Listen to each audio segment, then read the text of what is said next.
I usually think of triggers as bad things, things that incite my anger. But I was pleasantly surprised the other day by a good trigger. Sean and I have been digging for days, it seems. We were trying to prepare our pool area before the ground freezes, and it's part of our vision to make our home a place of rest for other triggered souls.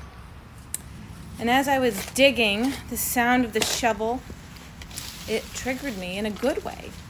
It reminded me of when Sean and I first met. We were on a missions trip to Juarez, Mexico, in high school.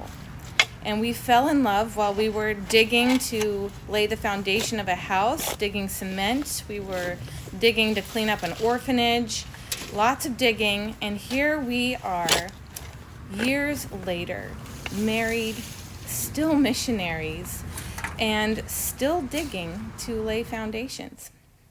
There we are. And I was so grateful that we have a God who has brought us together.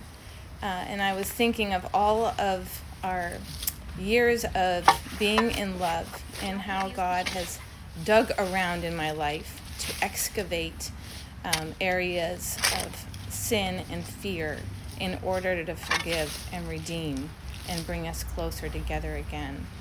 I was so grateful for all of these good triggers, that sound of the shovel. But there's more.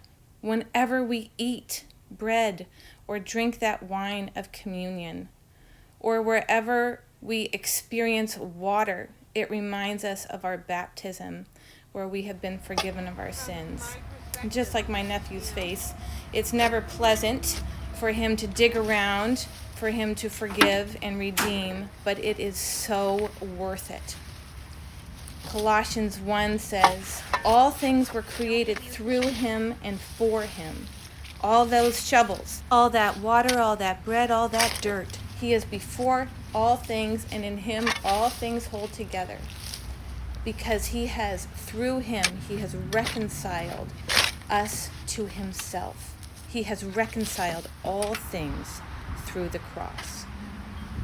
And I am so grateful this Thanksgiving for you, for that shoveling, and for his redemption.